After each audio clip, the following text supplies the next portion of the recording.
তো এই যে দেখুন মাছগুলো কিন্তু আমি কেটে নিয়েছি। এখানে এই যে ট্যাংরা মাছগুলো একটা প্লেটে আমি সাজিয়ে নিয়েছি, আর প্রত্যেকটা কিন্তু ডিম ভর্তি বন্ধুরা। এই দেখুন।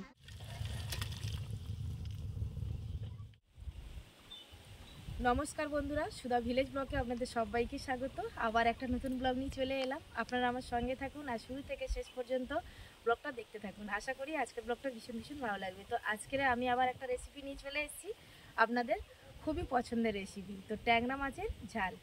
তো তার আগে আরেকটা কথা বলতে চাই, তো যারা যারা সুন্দর সুন্দর কমেন্ট করছেন তাদের অনেক অনেক ভালোবাসা, আর আমার পুরনো বন্ধুদের তো অনেক অনেক ভালোবাসা আর ধন্যবাদ দেবো না, আর নতুন বন্ধুদের অনেক অনেক ভালোবাসা, স্বাগত। এইভাবে সবাই আমার পাশে থাকুন আর আমিও আপনাদের পাশে আছি। অবশ্যই একে অপরের পাশে যদি না আমরা থাকতে পারি তাহলে কেউ এগিয়ে যেতে পারবো না। তো চলুন তাহলে রেসিপিটা শুরু করি। দেখুন বন্ধুরা, এগুলো কিন্তু আমাদের মাঠে জাল পেতে ছিল, এগুলো কিন্তু জালে পড়েছে ট্যাংরা মাছ। তারপরে এই যে দেখুন কই মাছটার সাইজটা দেখুন কত বড়। তো মাছগুলো অনেক মাছ বেঁচে আছে, আবার মরেও গেছে। আর এটা হলো ল্যাঠা মাছটা দেখুন কত মোটা। তারপরে আছে এই যে দেশি পুঁটি, এই দেখুন পুঁটি মাছের সাইজটা দেখুন, এর থেকেও বড় বড়। কালকে যখন ঝেলে নিয়ে এসেছিলো বেশ কত বড় বড়, আর পেটে ডিম ভর্তি। আর ট্যাংরা মাছগুলো কিন্তু অনেকগুলোই পড়েছে। এটা আর একটা ল্যাঠা মাছ পড়েছে, আর এই যে দেখুন ট্যাংরা মাছ অনেকগুলোই পড়েছে। এই তো ভাবছি এইগুলো দিয়ে আরও একটা মানে রেসিপি বানাবো। তো আপনারা কারা কারা ট্যাংরা মাছ কই মাছ খেতে ভালোবাসেন, ল্যাঠা মাছ, অবশ্যই আমাকে কমেন্টে জানাবেন। আর এরকম টাটকা মাছ থাকলে বন্ধুরা গরম গরম ভাতের সাথে একটা রেসিপি বানালে না জমে যাবে। তো এই যে দেখুন মাছগুলো কিন্তু আমি কেটে নিয়েছি। এখানে এই যে ট্যাংরা মাছগুলো একটা প্লেটে আমি সাজিয়ে নিয়েছি, আর প্রত্যেকটা কিন্তু ডিম ভর্তি বন্ধুরা। এই দেখুন প্রত্যেকটা সব ডিম ভর্তি ট্যাংরা মাছে। আর এখানে ল্যাঠা মাছের পেটেও কিন্তু পুরো দেখুন ডিম ভর্তি। তো প্রত্যেকটা মাছের এখন ডিম। তো এখন মাছগুলো এবারে ভালো করে আমি একটু তেলে ভেজে নেবো, মানে হলুদ আর লঙ্কার গুঁড়ো আর একটু লবণ দিয়ে ভেজে নেবো। তো এবারে আমি কিন্তু লবণ দিয়ে দেবো, মাখিয়ে নেবো, লবণ হলুদ আর একটু লঙ্কার গুঁড়ো দেবো। তো এইভাবে কিন্তু আমি মাছটাকে একটু মশলাটা ভালো করে আমি মাখিয়ে নিচ্ছি।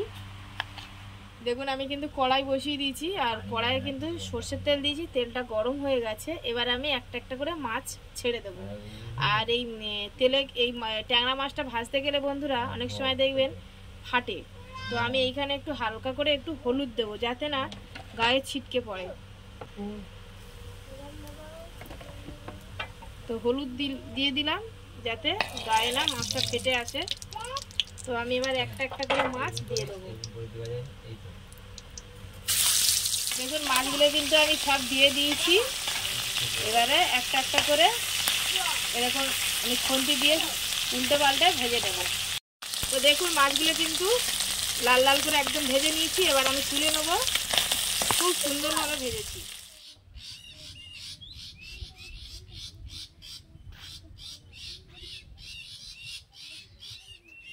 ভাজা হয়ে গেছে। এবারে আমি কড়াইয়ে ফের তেল দিয়েছি। এবার ট্যাংরা মাছের ঝাল বানাচ্ছি। তো এখন আমি কালো জিরে দিয়েছি আর গোটা জিরে দিয়েছি। এবার দিয়ে দেবো কুচনো পেঁয়াজ। তো এই যে দুরকম ফোড়ন দিয়ে দিয়েছি। এবার পেঁয়াজ দিয়ে দিলাম। এবার আমি বাটা মশলা দিয়েই বানাবো, মানে কাঁচা লঙ্কা বেটে নিয়েছি, গোটা জিরে বেটে নিয়েছি, আদা রসুন বেটে নিয়েছি। আর এই বাটা মশলা দিয়ে বন্ধুরা ট্যাংরা মাছের ঝাল দিয়ে এইভাবে বানান তো দারুণ লাগে। পেঁয়াজটা একটু ভাজা ভাজা করে নেবো। পেঁয়াজটা একটু ভাজা ভাজা হয়ে গেছে। এখানে আদা রসুনটা দিয়ে দিলাম। এবারে বেটে রাখা কাঁচা লঙ্কাটাও দিয়ে দেবো। আর এমনি কাঠের জালে রান্না আর তারপরে বাটা মশলার টেস্ট দারুণ বন্ধু লাগে, খেতে একটু দারুণ লাগে বন্ধুরা। তো একটু মশলাটা ভালো করে আমি একটু কষিয়ে নেবো। এর উপরে এবার একটু লবণ দিয়ে দেবো, পরিমাণ মতো লবণ দিয়ে দিলাম।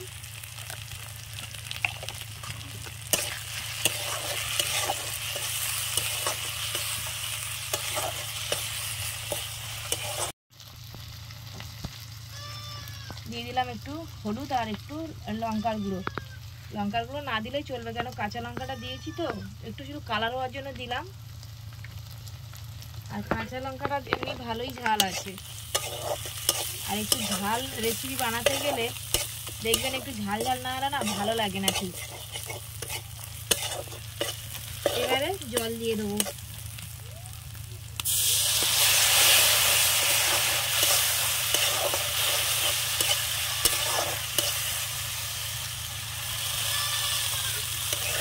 আর একটু জল দেবো।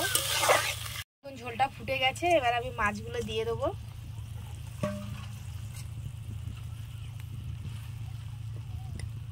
আর একটু মাখা মাখা হবে, বেশ একটু ফুটিয়ে নেবো, নিয়ে নামিয়ে নেবো।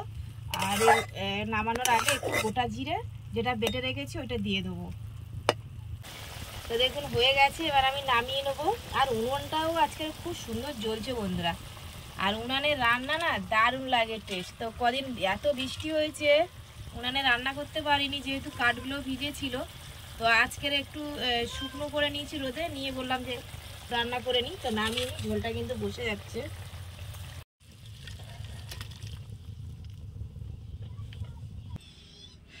তো এই যে আমি নামিয়ে নিয়েছি, গোটা জিরেটা দিয়েই নামিয়ে নিলাম। একদম আমার রেডি হয়ে গেছে ট্যাংরা মাছের ঝাল। ও জ্যান্ত ট্যাংরা মাছের ঝাল। এবারে আমরা সবাই দুপুরে গরম গরম ভাতের সঙ্গে খাবো। আর আপনারা কারা কারা ট্যাংরা মাছ খেতে ভালোবাসেন অবশ্যই কমেন্টে জানাবেন। আর প্লিজ বন্ধুরা বেশি বেশি করে আমার ভিডিওটা একটু শেয়ার করবেন, আর একদম স্কিপ করে দেখবেন না, পুরো ভিডিওটা দেখার অনুরোধ রইল। আর কেটে কেটে দেখলে না বুঝতেই পারবেন না কিভাবে কি ভিডিওটা হলো, যার জন্য আপনাদের কাছে আমার অনুরোধ। তো এখন আমরা খেতে বসবো। বন্ধুরা বিকালের দিকে রাস্তার দিকে একটু এলাম, আর এই যে দেখুন রাস্তাটার কি অবস্থা। আমাদের রাস্তায় কিন্তু অনেকটাই জল জমে গেছিলো, তো একটু জল কমে গেছে, কিন্তু প্রচুর কিন্তু কাদা। আর কি অবস্থা দেখুন, এই অবস্থায় কিন্তু মানুষ কিন্তু চলাফেরা করছে, কিচ্ছু করার নেই। এই রাস্তার উপর দিয়ে কিন্তু যেতে হবে। আর সামনে যে খালটা, খালে কিন্তু জল একদম থই থই করছে, এই দেখুন।